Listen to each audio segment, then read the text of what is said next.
बिस्मिल्लाहिर्रहमानिर्रहीम। Top story के साथ आपका मेज़बान अल्ताफ़ यानी हाजिर खिदमत है। और नाज़रीन कराम, प्रोग्राम की पसंदीदगी का बहुत बहुत शुक्रिया। और हमारे तज्ज़ियात को, हमारे मेहमानों की गुफ्तगू को आप जिस अंदाज में पजीराई बख्श रहे हैं, मेरा ख़्याल है कि किसी भी नए एंकर पर्सन के लिए, नए तज्ज़ियाकार के लिए ये बड़ी हौसला अफजाई की बात होती है। और नो डाउट हमारी कौम ने हमेशा से नए आने वालों को पूरा स्पेस दिया है, मौका दिया है। सोशल मीडिया भरा पड़ा है नए बोलने वालों से, नया कुछ ना कुछ करने वालों से।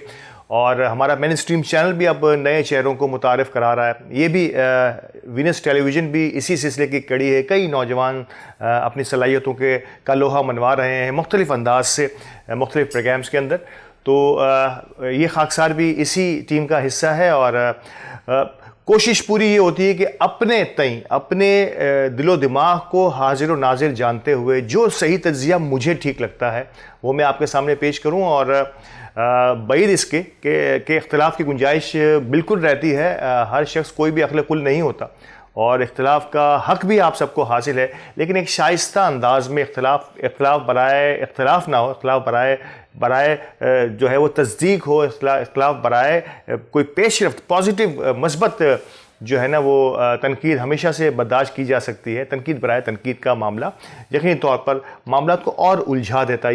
ये नॉर्मली हम देखते हैं हमारी, और बदकिस्मती से हम तनकीद बराए तनकीद पर ही ज़्यादा जो है ना फोकस किए हुए रहते हैं, और ये हमें नज़र भी आता है। नाज़रीन कराम, इलेक्शन पर बात होगी क्योंकि इलेक्शन का ये दौरा है और इलेक्शन पर ही सबकी निगाहें मरकूज़ हैं और इलेक्शन पर ही सारी पेशन गोइयाँ की जा रही हैं। इलेक्शन ही पर अब तमाम प्रोग्राम्स में, और आप देख भी रहे हैं मेन स्ट्रीम चैनल में भी और सोशल मीडिया पर, एक बहुत बड़ा फ़र्क जो मैंने भी महसूस किया वो मैं चाहूँगा कि मैं आपके सामने रखूँ। ग़ालिबन वो आपने भी ज़रूर महसूस किया होगा कि मेन स्ट्रीम चैनल और सोशल मीडिया, ये इंतहाई एक बहुत बड़ा फ़र्क नज़र आ रहा है मेंटालिटी का, ऑब्ज़र्वेशंस का और पोल्स का।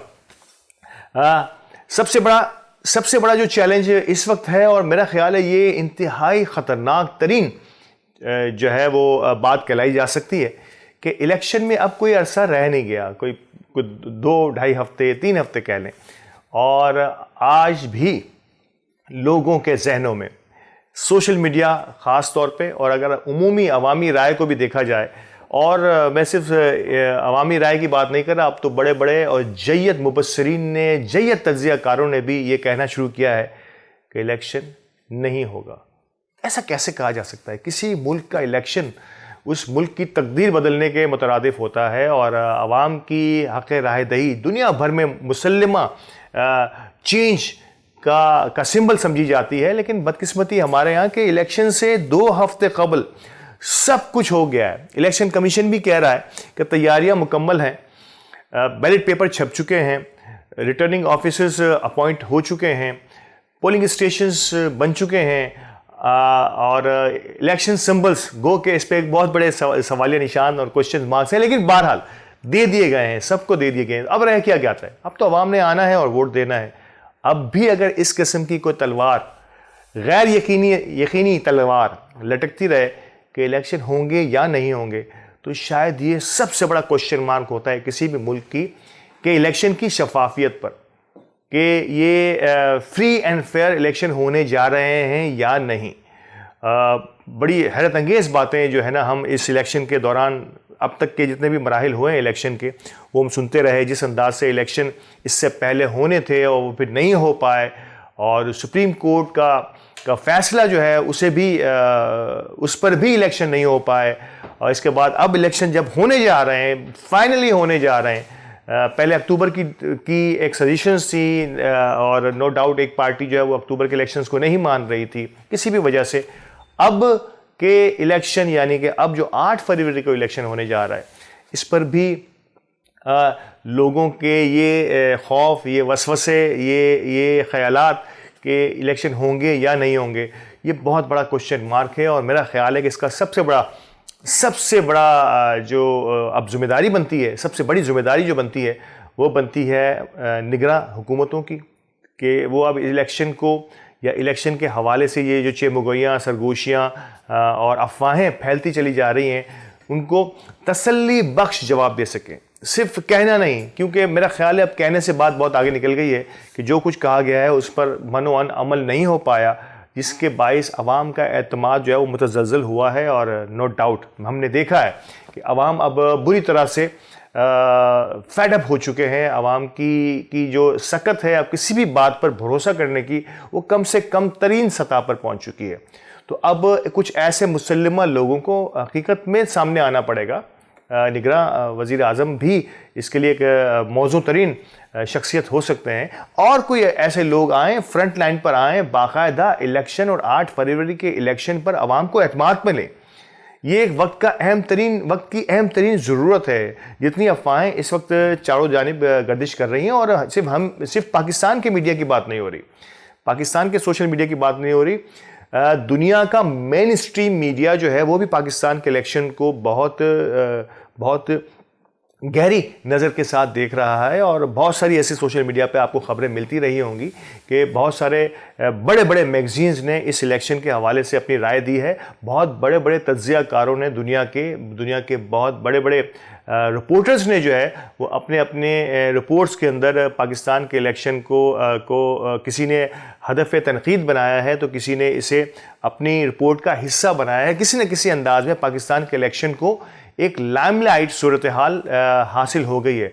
तो अब हम क्योंकि आंख चुरा नहीं पाएंगे इलेक्शन से, मैं इसे भागने का लफ्ज़ इस्तेमाल नहीं करूँगा, लेकिन इलेक्शन से बच नहीं पाएंगे, तो बेहतर ये है कि निगरां हुकूमत जिसका काम ही इलेक्शन कराना था, बदकिस्मती है कि हमने इलेक्शन को जिसके लिए निगरां हुकूमतें बना करती हैं उसको पसे-पुश डालते हुए इसके अलावा हमने बहुत सारे काम किए हैं, लेकिन निगरां हुकूमतों ने इलेक्शन की तरफ को ख़ास पेशरफ नहीं की। इवन अब तक हम आवाम को एतमाद में भी नहीं ले पाए हैं। तो यही मेरा एक पहला नुक्ता था कि सबसे बड़ी ज़िम्मेदारी इस वक्त जो है वो निगरां हुकूमतों की है कि वो अपने अपने सूबों में और मरकज़ में फ्रंट लाइन पर आकर, मीडिया पर आकर, सोशल मीडिया पे आकर, मेन स्ट्रीम मीडिया में आकर दुनिया को बताएं कि हम इलेक्शन कराने के लिए जा रहे हैं और हम इलेक्शन करा के ही दम लेंगे।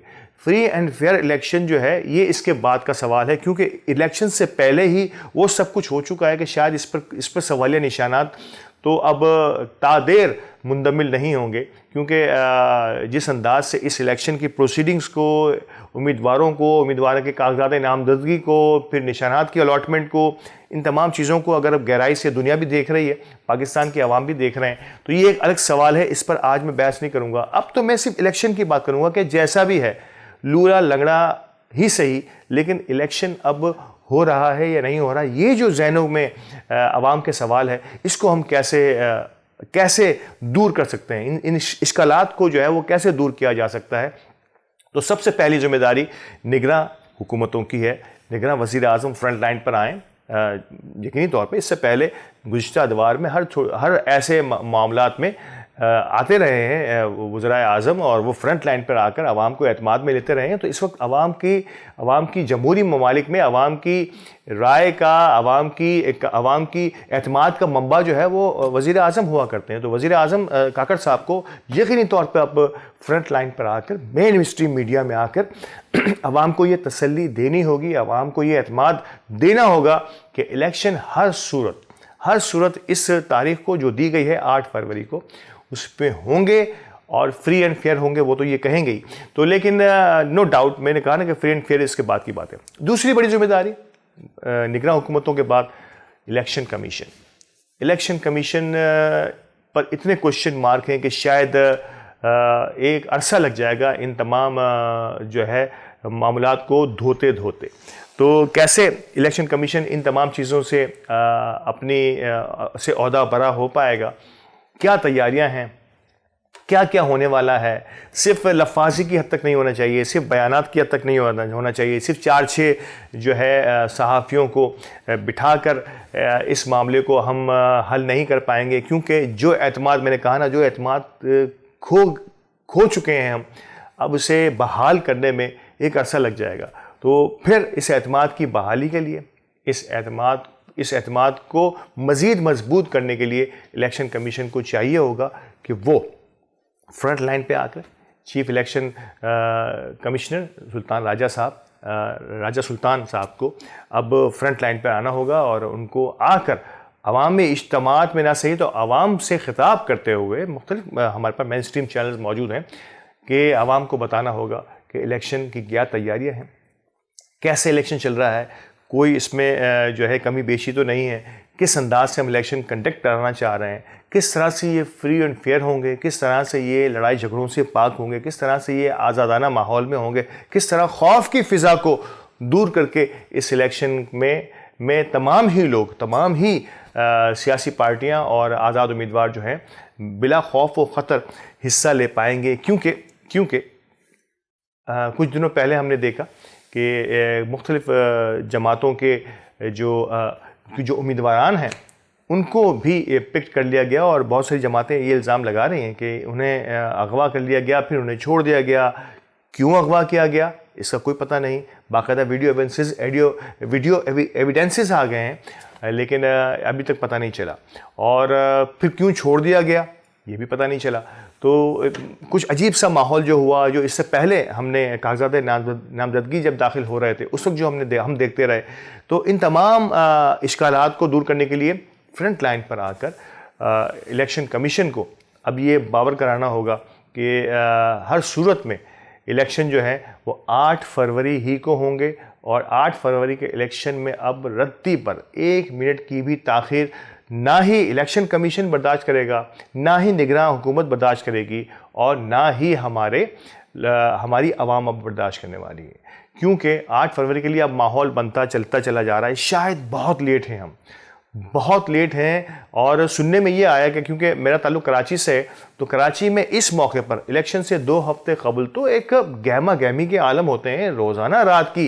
ये गुज़िश्ता बल्दियाती इलेक्शन ही को देख लीजिए, तो गहमा गो के उसमें भी शायद आपको याद होगा कि एक कैंसलेशन हो चुकी थी। अच्छा खासा काम हो गया था, करोड़ों की नहीं बल्कि अरबों की पब्लिसिटी उम्मीदवारों ने अपनी की, लेकिन इसके बाद इलेक्शन को अचानक ही लेट कर दिया गया और बारिश की वजह से, और नो डाउट उस दिन बारिश भी हुई थी, लेकिन इसके बाद फिर नई डेट अनाउंस की गई। इसीलिए क्योंकि हम इलेक्शंस को ऐसे ही, लोग तो बर्फ़बारी में तूफ़ानों में जाके वोट देते हैं, और वैसे भी बारिश होनी थी तब भी इतने ही वोट पड़ने थे और बारिश नहीं हुई। 10 से 15% के दरमियान की कास्टिंग का रेशो रहा था, अगर मैं कराची की बात करूं, बल्कि थ्रू आउट यही रहा होगा। तो 10 से 15% वोट जहां लोग वोट देने वाले हैं वहां पर अब हमें सोचना होगा कि जहां 15% लोग निकलते हैं वोट देने के लिए, उस मुल्क की तकदीर कैसे बदली जा सकती है। क्योंकि इस बार एक्सपेक्ट किया जा रहा है, बहुत सारे गैर जानिबदार सहाफ़ी जो हैं वो ये कहते हैं कि इस बार इलेक्शन का टर्न आउट बहुत ज़्यादा होने वाला है, और आप यकीन कीजिए कि इलेक्शन का टर्नआउट ही किसी मुल्क की तकदीर को बदल सकता है। हमें और आपको निकलना होगा अपनी अपनी पार्टियों के लिए, अपने अपने लोगों के लिए, अपने अपने मंशूर के लिए, जहाँ जहाँ भी आप काम करना चाहते हैं, लेकिन निकलिए, प्लीज़ निकलना होगा। ये वो वक्त है जब पाकिस्तान को ज़रूरत है आपके वोट की, और पाकिस्तान चाहता है, बल्कि हमारे वो तमाम इदारे चाहते हैं कि पाकिस्तान के लोग निकलें और अपना हक़ रायदही इस्तेमाल करें। हालात कुछ भी हों, 100% तो वोटिंग नहीं हो पा सकती, 100% तो वोटिंग नहीं हो सकती, लेकिन 60 से 70% वोट में आप किस जगह खड़े होंगे ये गौर कीजिएगा। क्या पाकिस्तान की तकदीर बदलने के लिए आप उन 50, 60, 70% लोगों में हैं, या उन 30 या 40% लोगों में हैं जो घर से नहीं निकल पाए? अब ये फैसला आपको करना होगा कि आप 60-70% पाकिस्तान की तकदीर बदलने वाले लोगों में से हैं, या आप उन 30-40% लोगों में से हैं जो कि कहते हैं कि चलें अब हमारे वोट से कोई फ़र्क नहीं पड़ने वाला, और शायद वो इस निज़ाम के बेनिफिशरी भी हों, तो शायद उनको कोई बहुत ज़्यादा फ़र्क नहीं पड़ता होगा। लेकिन शायद अवाम को अवाम अब की बार भी नहीं निकली, किसी भी वजह से, कोई किसी भी बहाने से नहीं निकल पाई, तो शायद ये एक बहुत बड़ा मौका वो अपने हाथों से गंवाएंगे। नाज़रीन कराम, वक्फे के लिए कहा जा रहा है, वक्फे के बाद आता हूँ दोबारा, और फिर कुछ और मौज़ूआत पर भी इलेक्शन के बाद बात करते हैं। इजाज़त दीजिए।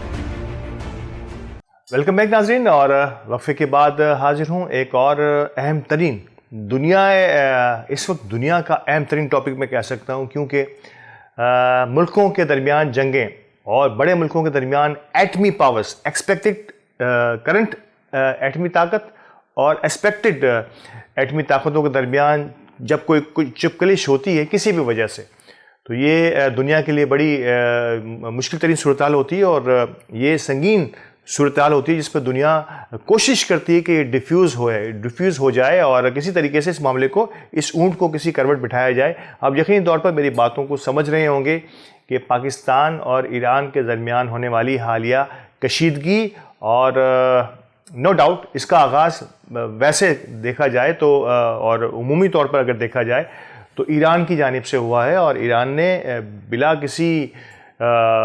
किसी पेशगी इत्तला के एक स्टाल अंगेज़ कार्रवाई जो है किसी भी आज़ाद मुल्क के अंदर कर देना, तो पाकिस्तान जैसे मुल्क के साथ, क्योंकि हम पड़ोसी हैं, पड़ोसी ममालिक के साथ ईरान के, और पाकिस्तान ईरान के ताल्लुकात निस्बतन बेहतरी की जानिब गामज़न थे। इस मौके पर ईरान का ये हमला जो है, ये यकीनी तौर पर किसी मुल्क की आज़ादी पर ही हमला तस्वुर किया जाएगा, किसी मुल्क की टेरिटरी में, किसी आज़ाद मुल्क की टेरिटरी में इस किस्म का हमला, और फिर ये कह देना कि जो है ये हमने दहशत गर्दों के ठिकानों को निशाना बनाया है। ये तो कुछ जवाज़ बनता नहीं है। बदकिस्मती है हमारी कि हमारे मुल्क में ये इससे माजी में भी इस किस्म की स्ट्राइक्स जो हैं वो होती रही हैं, तो इसी को वो जवाज़ भी बना रहे होंगे, हो सकता है इनके जहन में हो, लेकिन ये आज़ादी जो है ये किसी भी मुल्क को हासिल नहीं है कि किसी दूसरे मुल्क की सरहदों को अबूर करते हुए या सरहदों को निशाना बनाते हुए वहाँ पर दहशतगर्दी के ख़ात्मे के लिए कोई स्ट्राइक किया जा सके। तो ये बड़ा ही अफसोसनाक तरीन वाक़या था, और नो डाउट दुनिया भर में इसकी गैर जानिबदार हलकों ने, गैर जानिबदार ममालिक ने इसकी जो है वो भरपूर जो है वो मजम्मत भी की है, और यकीनी तौर पर पाकिस्तान के लोगों का इश्तियाल भी हमने देखा, और सोशल मीडिया ने ख़ास तौर पे इसको बहुत अच्छे से कवर किया, और हमने देखा, बहुत सारे ममालिक ने देखा कि आने वाले दिनों में जिस अंदाज से जो है वो लोग आगे बढ़ते रहे, और जूं लोगों की रसाई पहुंचती रही, हम तक पहुंचती रही, हम तक मिलती रही, तो हमें ये एहसास होता चला गया कि वाकई पाकिस्तान के साथ हमारी गहरी और कल्बी वाबस्तगी जो है वो किसी भी दूसरे मुल्क से कम नहीं हो सकती। जहाँ तक हमारे पड़ोसी मुल्क ईरान, जो कि हमारा दोस्त मुल्क हुआ करता था, उसके इस स्ट्राइक के बाद एक ऑटोमेटिकली प्रेशर होता है हमारी कानून नाफिज करने वाले इदारे, हमारे अफवारी अफवाज पर, कि इसका मुंह तोड़ जवाब दिया जाए और कैसे अब इसको कंट्रोल किया जाए। मुख्तलिफ आराम थी, कुछ लोग चाहते थे कि अब इसको अफ़ाम व तफ़हीम के साथ, अब जो हो गया सो हो गया, इसको अफ़ाम व तफ़हीम के साथ हल न करना चाहिए, लेकिन बड़ी अक्सरियत, नाज़रीन कराम, अवाम की एक बड़ी अक्सरियत और बल्कि तज्ज़िया कारों की भी एक बड़ी अक्सरियत जो है वो, उनका ख्याल था कि नहीं, एक मुँह तोड़ जवाब देना चाहिए और ईंट का जवाब पत्थर से देना चाहिए, और यही हुआ। इसके बाद पाकिस्तान ने एक एयर स्ट्राइक किया ईरान पर, और एक कामयाब एयर स्ट्राइक, जिसमें यकीनी तौर पर ये एहसास दिलाना था कि हम किसी भी हमले को हमारी इज़्ज़त नफ्स पर हमला समझेंगे, और इसका हम भरपूर मुँह तोड़ जवाब देने की अहलियत और सलाहियत रखते हैं।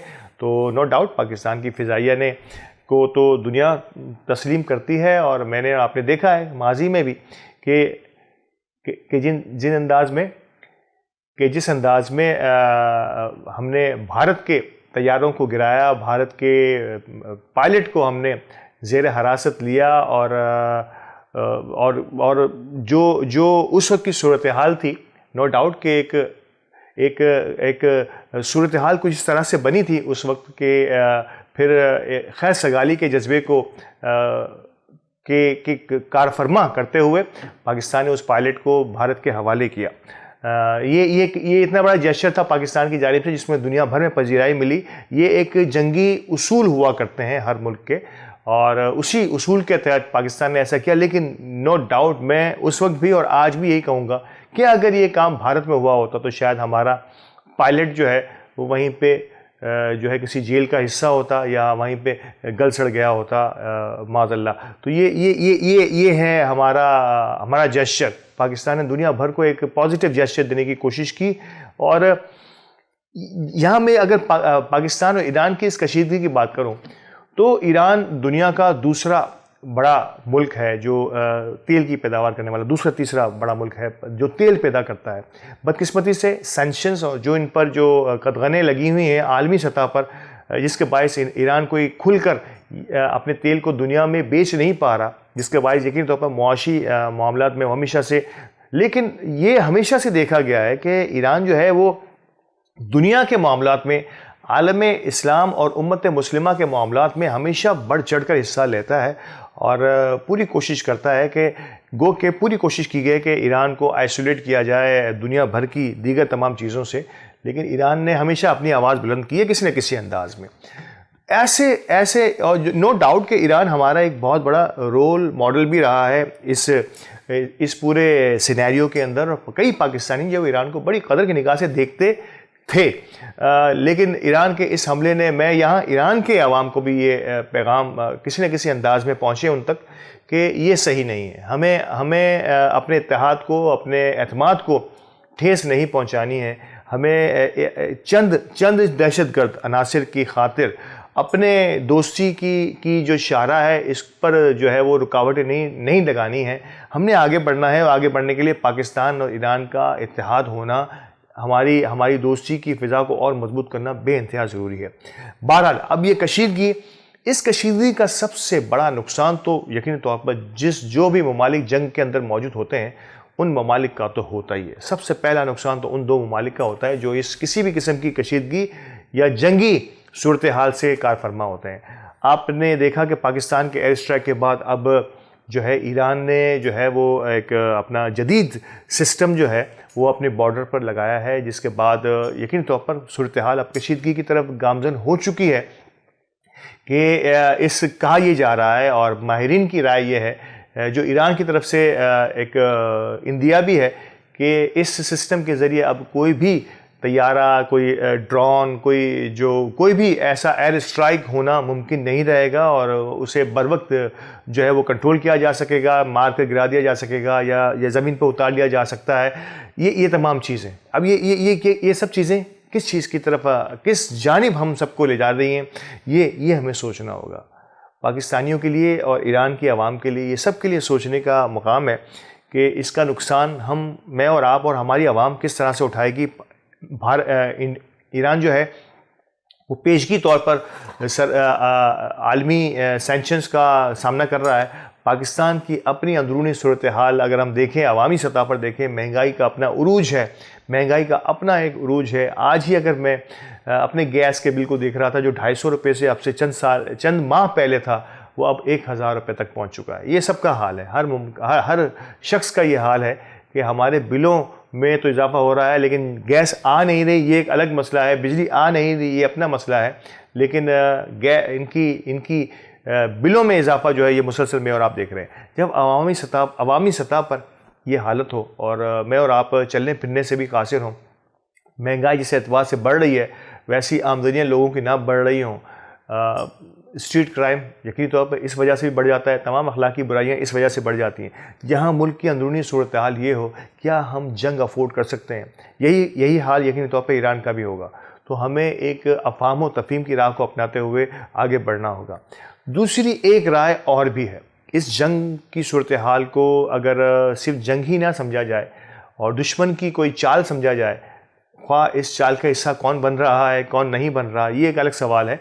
लेकिन शिया सुन्नी फसादात, ये एक तबका जो है इस सारे मामले को इस जानिब भी जोड़ने की कोशिश कर रहा है और ये किस हद तक जो है मुमकिन हो सकेगा, क्योंकि पाकिस्तान में देखा गया है कि गुज़िश्ता सालों में अल्हम्दुलिल्लाह ऐसा कोई वाक़या शिया सुन्नी फसादात का जो एक ज़माने में बहुत जल्दी ट्रिगर हो जाया करता था, बड़ा अफ़हाम व तफ़हीम रहा। और इत्तेहाद बैनुल मुस्लिमीन की बहुत सारी जमातों ने और बहुत सारी सियासी जमातों ने भी इसमें बड़ा किरदार अदा किया है और शिया सुन्नी बलिहाज अपनी अक्सरियत के या अक़लियत के हर जगह पर बिल्कुल एक बराबरी की बुनियाद पर पाकिस्तान की मईशत का हिस्सा भी हैं, पाकिस्तान की सियासत का हिस्सा भी हैं और पाकिस्तान की मज़हबी मामलात को भी मिलकर देखने की कोशिश करते हैं। और नो डाउट इसमें हमारे मेन स्ट्रीम मीडिया ने भी बड़ा अहम तरीन किरदार अदा किया है।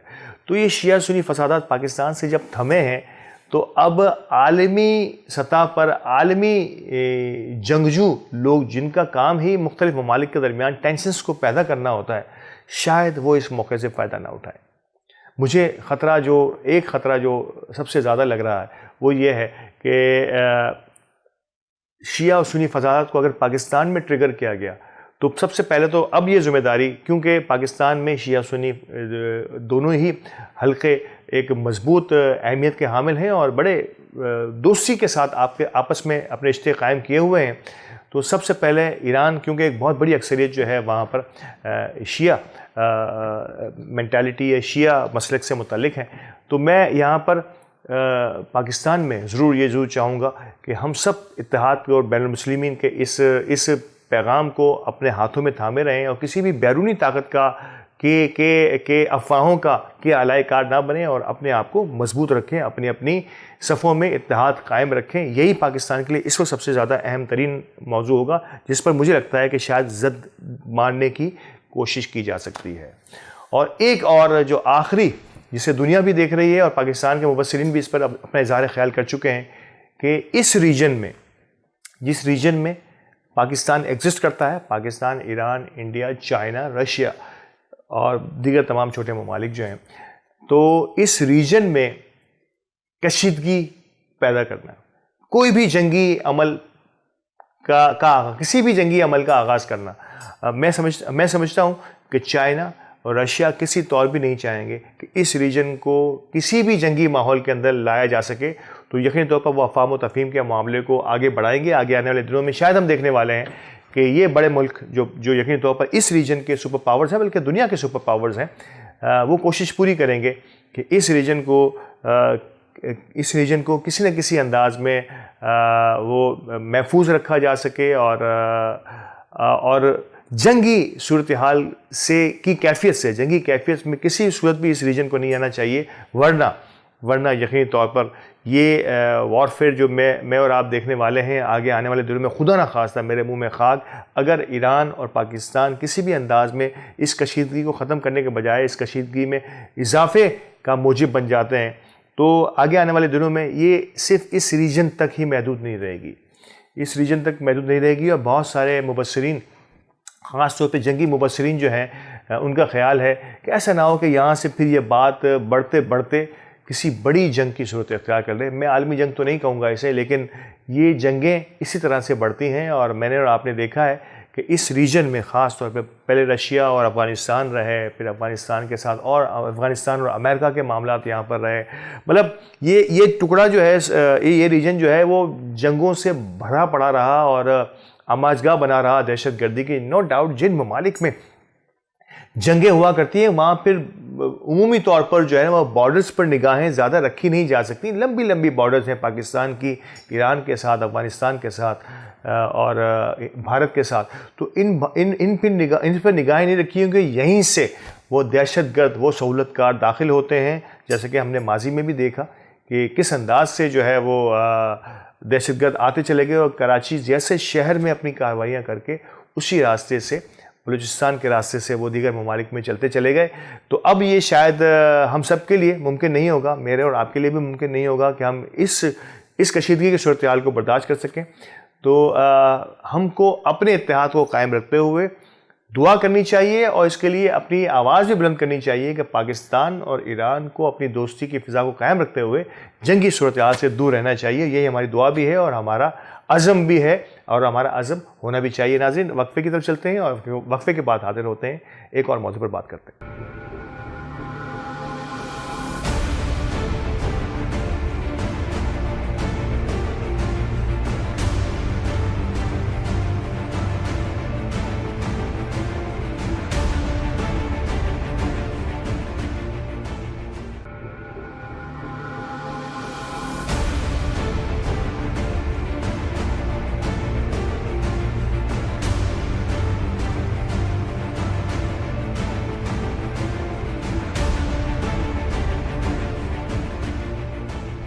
वेलकम बैक नाजरीन। और दो अहम तरीन मौज़ूआत पर मैं बात कर चुका हूँ। इलेक्शन पर हमने बात की, इसके बाद पाकिस्तान ईरान की मौजूदा कशीदा सूरत हाल पर भी हमने गुफ्तगू की है। और नो डाउट हमारी दुआएं हैं, हमारी नेक तमन्नाएं हैं पाकिस्तान और ईरान एज़ बहैसियत पाकिस्तानी पाकिस्तान के लिए और हमारे पड़ोसी मुल्क ईरान के लिए। हमारा एक दिलेर इस्लामी मुल्क है कि हम आफाम व तफ़हीम के साथ कुछ मामलात की तरफ पेशकदमी ज़रूर हुई है। और खुदा का शुक्र है कि दोनों ही जानिब की क़यादत ने इस बात को रियलाइज़ किया है कि जंग किसी भी तौर पर किसी भी मसले का हल नहीं हुआ करती। तो अब दोनों बैठे हैं, कुछ लाए अमल तय किए जा रहे हैं, कुछ इफ़ एंड बट्स पर बात हो रही है।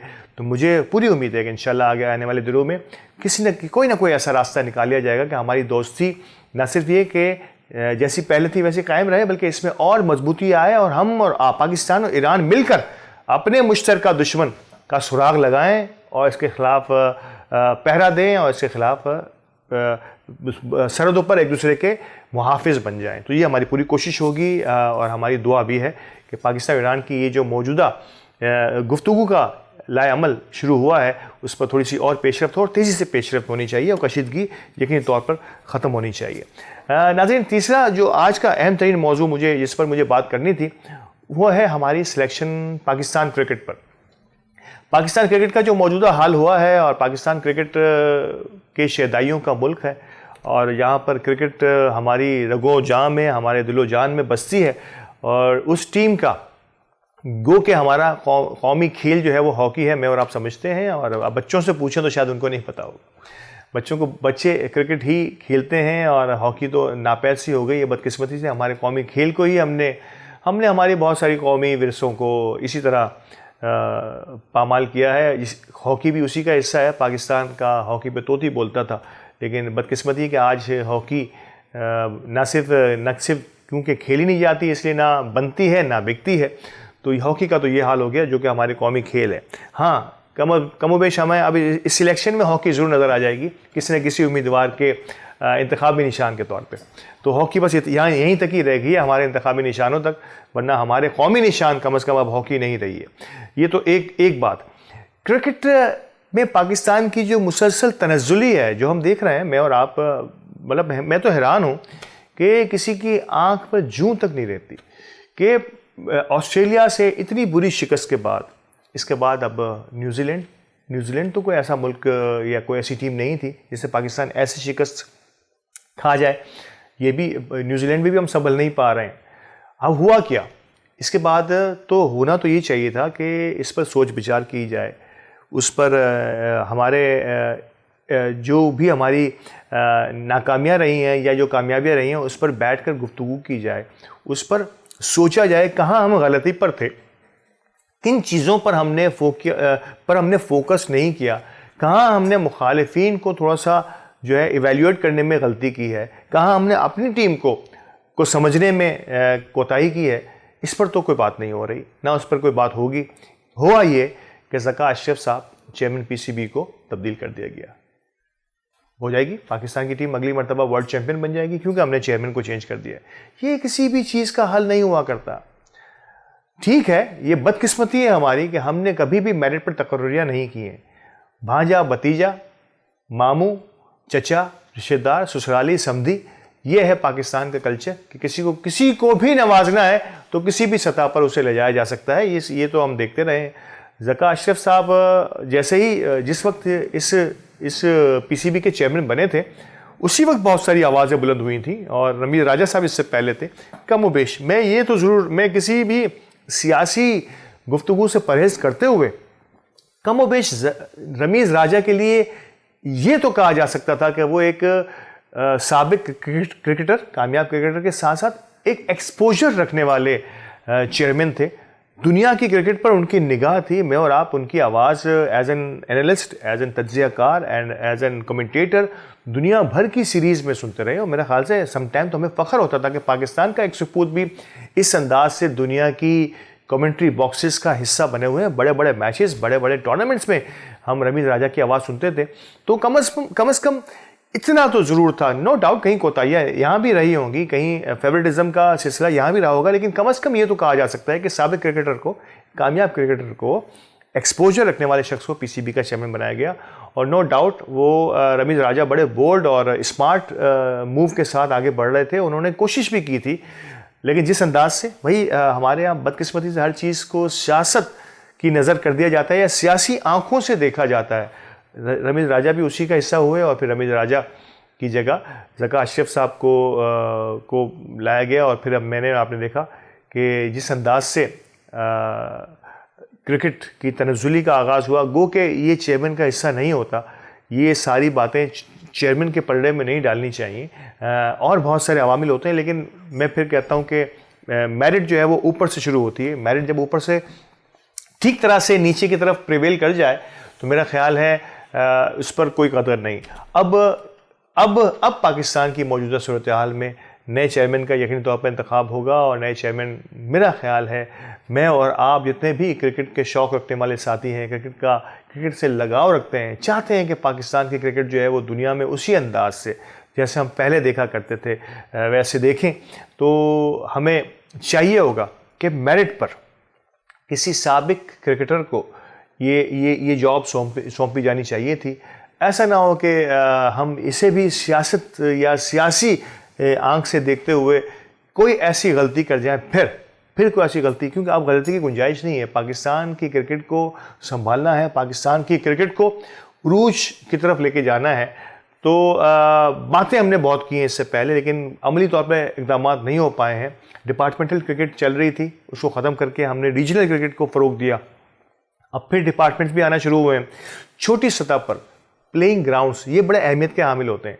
अगर हमने आज से 20 साल 25 साल बाद की अगर कोई स्ट्रैटेजी बनानी है तो हमें इसकी तैयारी आज से करनी होगी। हमें आज बच्चों को वो सहूलियात फराहम करनी होंगी जो प्राइवेट सेक्टर तो अपने तौर पे कर ही रहा है, लेकिन पीसीबी या उससे जुड़ी हुई जो शहरी रीजनल तंजीमें हैं वो इस पर कितना काम कर रही हैं, कितना सपोर्ट कर रही हैं, ये बड़ी हमारे लिए बड़ी मुश्किल तरीन सूरत हाल है। लेकिन बहरहाल हम पूरी कोशिश करेंगे कि आगे आने वाले दिनों में क्रिकेट के हवाले से भी आप सबको आगाह करते रहें और बताते रहें कि पाकिस्तान की क्रिकेट नो डाउट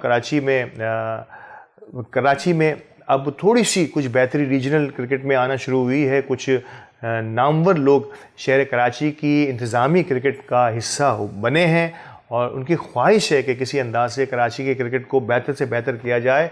और इसमें कोई दो राय नहीं है कि ये वो लोग हैं जो कराची की क्रिकेट को संभाल भी सकते हैं, कराची की क्रिकेट को आगे भी बढ़ा सकते हैं और कराची की क्रिकेट को मेन स्ट्रीम क्रिकेट जिसे हम कहते हैं कि पाकिस्तान की क्रिकेट जो है उसका हिस्सा भी बना सकते हैं।